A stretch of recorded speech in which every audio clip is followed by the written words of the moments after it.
probably do something about that. I'm sorry, what was that? Yeah, I guess that's what I thought you said. Yep. Hey guys, my name's Dan, and this reaction comes from Dead Meat. This is Intruder 1989 kill count, and I do apologize for taking so long to get to this one. As of this recording, it's 8 days. It's going to be 9 days by the time this goes up, so I am trying to get caught up on everything, but there's just been so much stuff to react to, and now I have so much time.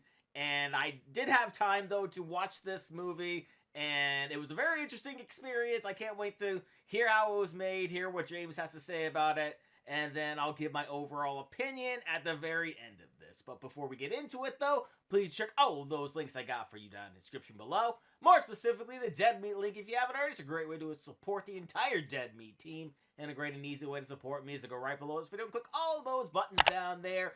And if you're feeling extra generous and want to support the channel, you can do so by clicking that join button and becoming a channel member for just $1 a month.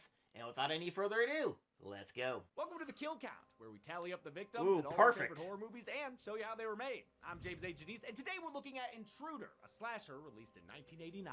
Intruder was the first feature directed by Scott Spiegel, who would later direct Hostel 3 and From Dusk Till Dawn 2. But he's much better known as the co-writer of Evil Dead 2 alongside Sam Raimi. Hell yeah, he Raimi is. and Bruce Campbell were childhood friends from Michigan who made Super 8 films together as kids. We all grouped together in high school and did a bunch of movies together, and Scott would make movies in his neighborhood, and I'd work with Sam, and we'd make our own little movies. That's why he had cameos in a bunch of Raimi films. He was even the original and namesake Scotty in the proto-Evil Dead short, Within the Woods. Oh! Spiegel wrote a lot of comedy into Evil Dead 2. Like Raimi and Campbell, he was a massive fan of the Three Stooges. Same. After that film's success, Spiegel wanted to direct something himself, so the band got back together for Intruder. Spiegel didn't have a huge career, but he was a crucial part of Sam Raimi and Bruce Campbell's success. Sadly, he passed away earlier this year. Aw. I never met the guy, but I'd still like to honor him by looking at the movie that feels the most him, one that he was proud of. The fact that anybody even remembers this stuff with all the material and all the movies and all the entertainment, everything that's out there, I'm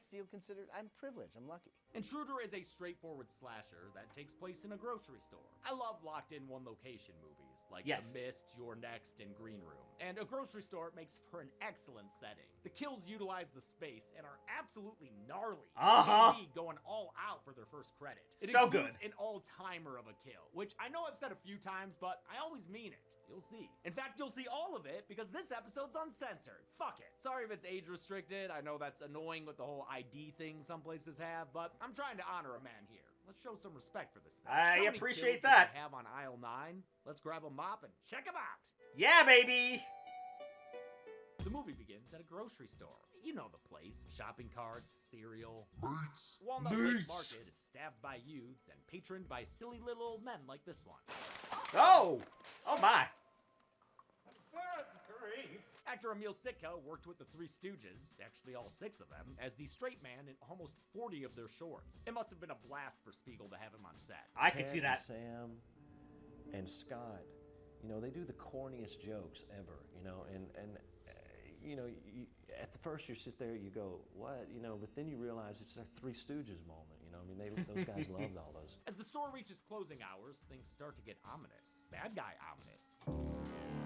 Bad guy reflection in the glass door ominous. That bad guy is Craig, ex-boyfriend to cashier Jennifer. He's obsessively trying to get back with her, but coworker Linda don't like the way he's talking to her friend. So he's talking to her friend all wrong. Oh, and like grabbing at her face? And Yeah, that's outright not cool. Grabbing her. This dude got crazy violent in a hurry. The rest of the staff bands together to subdue the son of a bitch.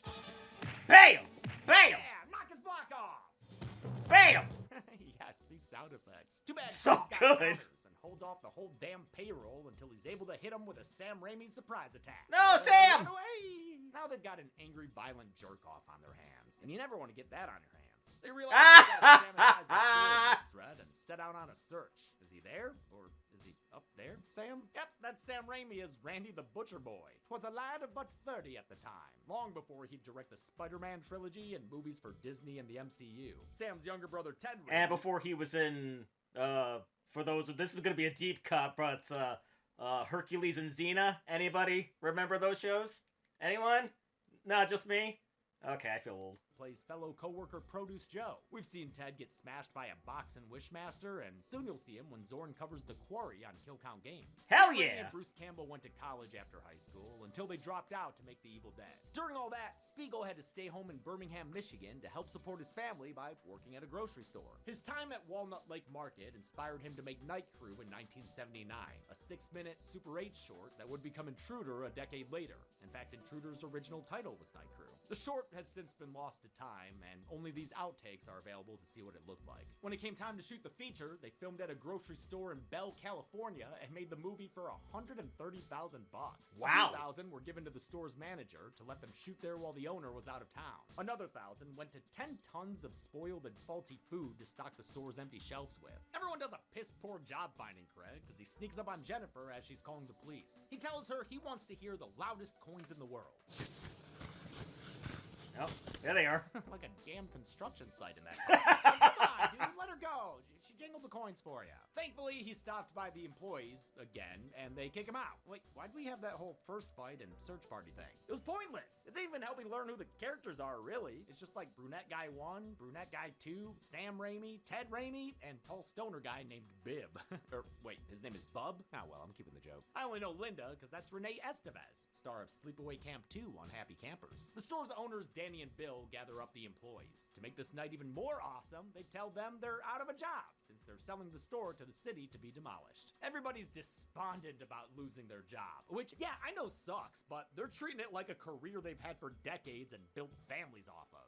I miss this old place. Me too.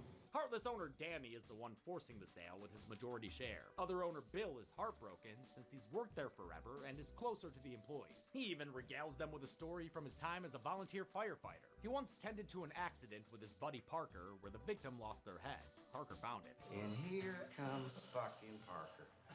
Walking down 9 miles, swinging the head by the hair in one hand and his hamburger in the other, and he's still eating it. Dan Hicks is loving this monologue. He was Jake in Evil Dead 2.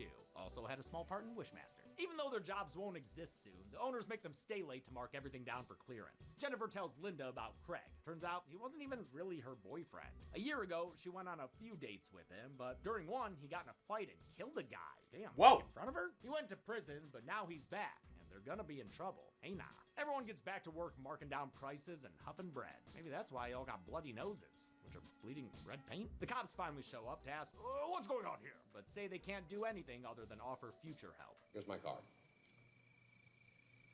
No, that's not my card. Nope, this is my card. That's my card. There it is. Yeah. Another classic comedy actor there, L.V. Moore, who played the self-arguing Hank Kimball on Green Acres. His Oh! partner is Tom Lester, who was also on Green Acres as farmhand Ebb. It's fun to Cool. see old-school comedians in this movie, since that corner of pop culture is such a big influence on the Raimi gang. Linda's outside by her car when she sees a silhouette of a man. He grabs her neck and uses got a lot a of knife bullets. to split her like a melon. Nice match cut. Inside, Bill finishes using a giant box-crushing machine, which I can't wait to come back to, and then heads outside with a hammer. He comes across Craig creeping out a window, and they get into another fight. Hell yeah, does this mean more sound effects? Yeah. Bam.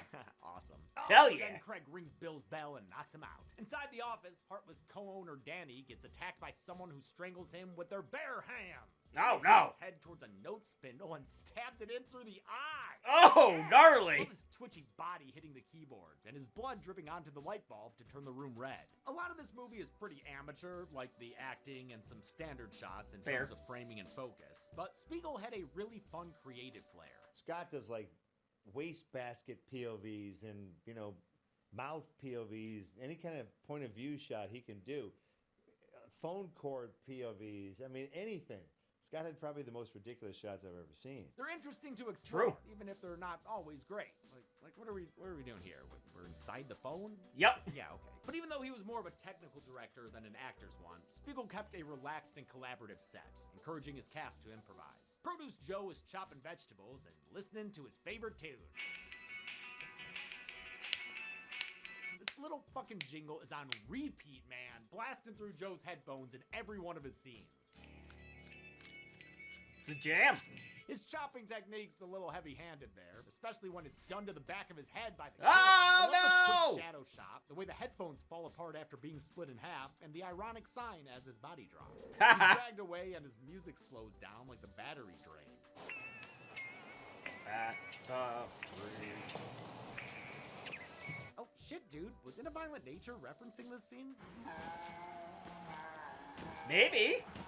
I don't know. The surviving employees That'd be are still cool. going about their jobs. While working, Randy almost eats a briny eyeball, which is gross, but also, damn, man, your work snack is green olives? Like, wet green olives? Ugh. Salty hands. Meanwhile, old Bleedy Nose starts making out with Dave, a guy who's been talking to her. I don't know. They had a scene together earlier. They're spied upon by other dude guy Tim, who really likes what he sees. Oh, gross, man. Hey, come out from behind there. Oh, okay. At least your pants are still on. An open door Thank God. leads Tim to checking things out and getting a knife in the stomach for his Oh. troubles. Oh, that was a blood spray. Aw, but it got all over the beer brand beer. Don't tell Titus. The killer fucks with Bub next, who comes across Tim's body, but doesn't realize he's dead until after denigrating him. Tim, you look horrible.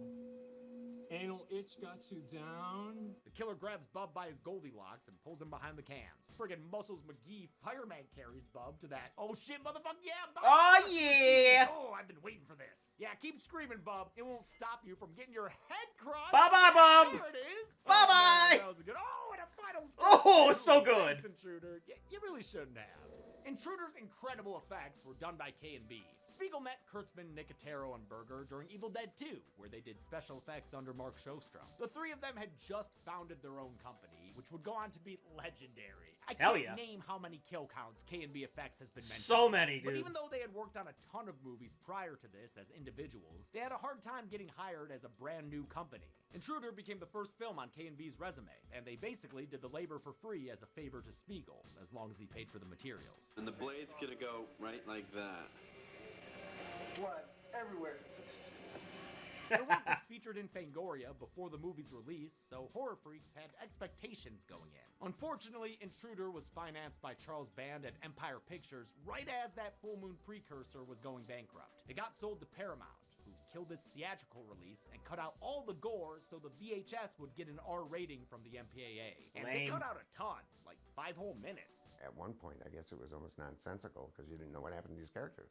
They're just gone. These amazing effects went unseen until a 2005 DVD release. Netflix still had the censored version as recently as the late 2010s. I'm Ugh. so glad we can enjoy the proper version now. Hell Randy's yeah. the next character we see on our screen, so we know he's the next one to die. He's doing inventory when he finds an extra cut. A human hand. The killer grabs him and after a little struggle, Randy's hooked. Like this were that one game or that one movie. You know, Dead by Chainsaw or Texas Daylight. Loverboy Dave Oh, is yeah, having sure. an existential crisis in the back. Randy? Bob? No, you're Dave. Remember Dave. Remember who you are. Oh, there's the foot. The feet. Very funny guys with the pig's feet. Oh, whew. It's just a pig's feet freak. Further searching reveals a bloody Danny. Wait, that guy's still alive? And a gander through a window reveals a Craig creeping up to Jennifer. Oh, maybe not creeping, more like standing there weirdly still. Like it's not even menacing. He looks uncomfortable. Still, Dave, you should probably do something about that. I'm sorry, what was that? Yeah, I guess that's what I thought you said. Yep. He tries to climb past Danny, but can't because his blood is all over the place. Thanks, Danny. And seriously, dude, how are you alive? Oh, and then the killer drop kicks him out of nowhere. Bam! Dave, you should probably grab that cleaver. No? Don't want to? No. All right, man, you're lost. The killer single-footedly drags Dave all around Single-footedly. and sets him up for an infamous fucking kill. He turns on a bandsaw and Ooh, boy. shit runs Dave's Ooh, head straight boy. through it. I saw this young enough to wonder how the hell they faked this. And it still looks awesome, no matter It how does look amazing. This kill was in the original Night Crew short. Kind of. Sam Raimi's head got sawed in half the other way. The K&B guys convinced Spiegel to let them cut the head horizontally, confident that they could make it look good. They put a gelatin head with a core of fake blood through a real bandsaw, and yeah, it did the friggin' trick. It made some crew members cry. Actor Billy Marty said his mom could never see this, and even Spiegel had second thoughts. I kind of questioned what I was doing at that point. I'm like, this movie is not really great. Maybe this is wrong. I'm terrified. This is horrible.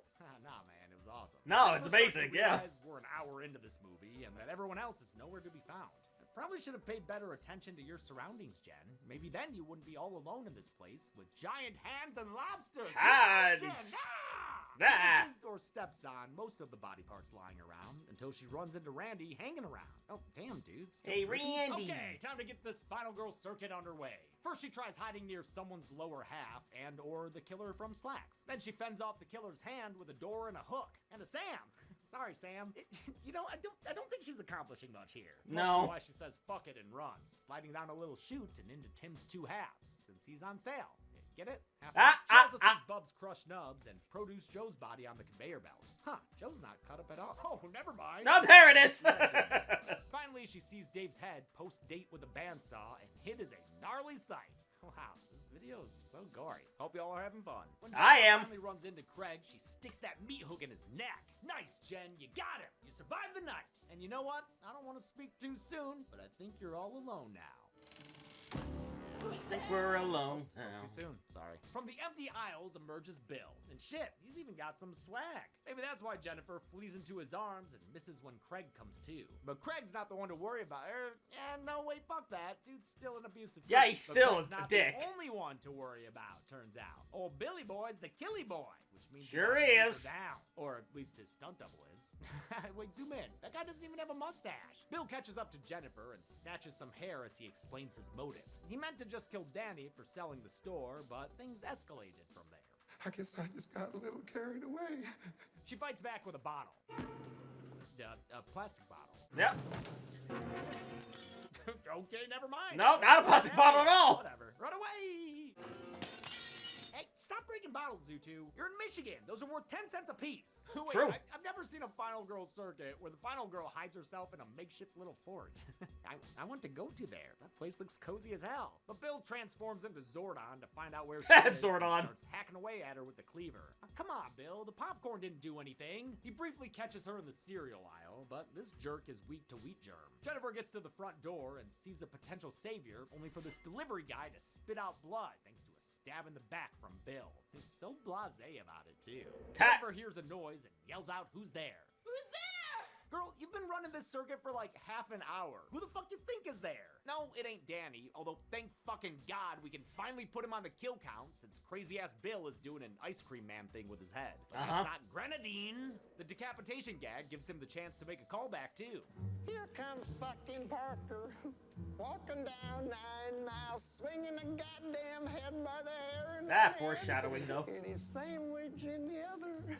The fucking psycho stops her attack by grabbing the knife blade. Damn, dude. Yeah, bet you're having second thoughts about that one right about now, huh? She runs away again, straight into face-grabbing Craig. Oh, do not make this guy the hero movie. I'd rather root for Bill as he beats the shit out of him with Oh, should have guessed Bill was on the job squad. Jennifer escapes to her Job squad. Linda's body flops out and scares her, and then Bill's hands flop out and grab her. He helps her inspect the car's undercarriage, but when he goes to pull her clear, she stabs him right in the chest with a knife.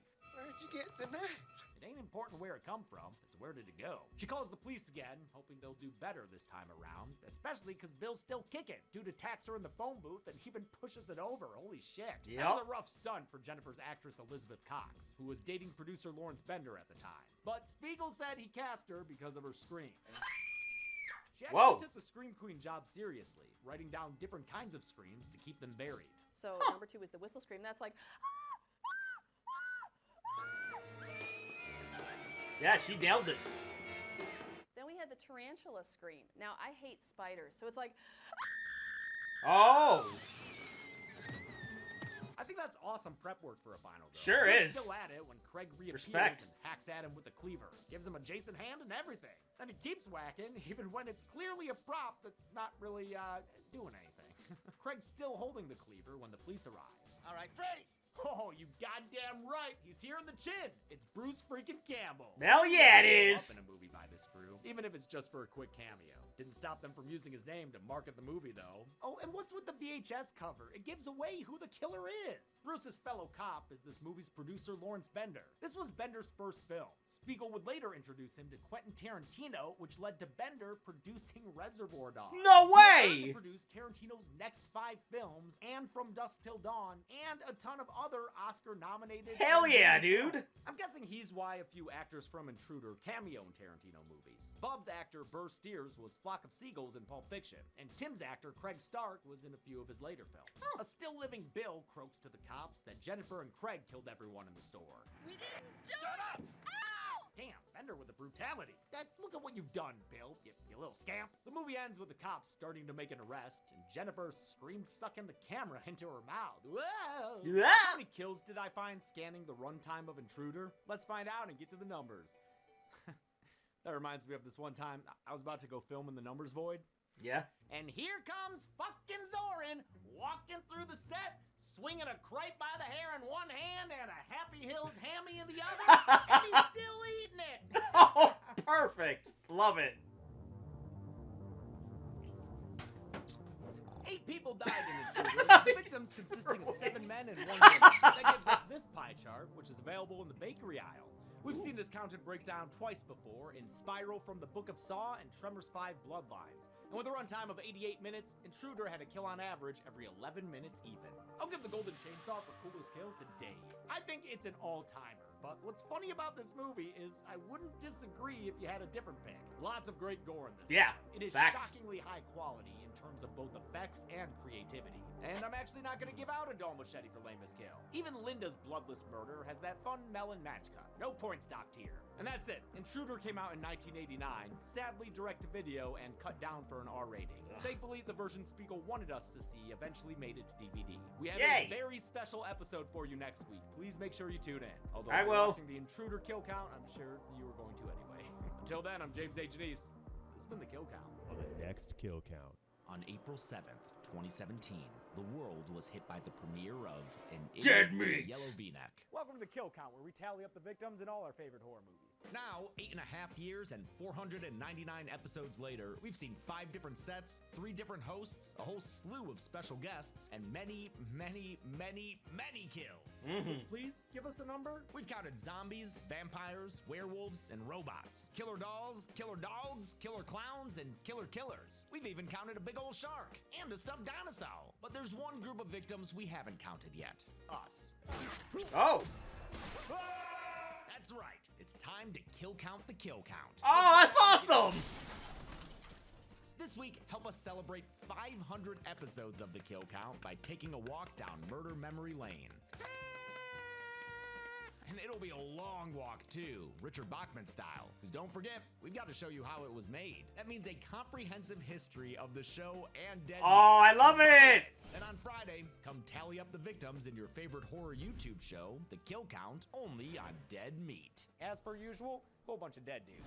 The Kill Count can currently be watched on the pictured streaming. Oh, I love it. I love it. I love it. I can't wait for that. But this movie, again, I loved it. The acting at times wasn't great, but the preparation, all the kills, little twist at the end where they get arrested instead of the actual killer. I loved it so much. I love seeing Bruce Campbell in the role, the Raimis. I have so many fond memories of all of those actors, and of course Greg Nicotero. That's where he was, and then finally, because he's worked on so many different things, right? And then The Walking Dead happens, and then boom, he just becomes absolute freaking royalty. And seeing his early work is always incredibly fascinating to me. But that's going to do it for me here. Comment down below. Let me know, what did you think about The Intruder? Please leave a like if you enjoyed. Check all of those links I got for you down in the description below. And once again, if you are feeling generous and you want to support the channel, you can click that join button and become a channel member for just $1 a month. And lastly, and most importantly, I want to give a huge shout out to all my $5 and up supporters on Patreon. Cruising, Wolverine 310, Kester Cronage, Roadrunner 1967, CC, Chris Curtis, Voss Coffany, Misa 2, Fleet Street Vicomp, Christopher Banyard, Songbird 177, Misa 3, Inkalinquist, Something Else, 20 Owl, The True Sunny Hero, Davisto David Asbun, The Demons of Rage, Kitty 89, Johan Eschrup, SCP-3887B, Andy Doan, Beth, Isaiah E. Craig, and Melina Alam. And if you too would like to have a shout out and in each and every one of my videos, please head on over to patreon.com/TheDamnReactor for more. And I'll see you guys next time.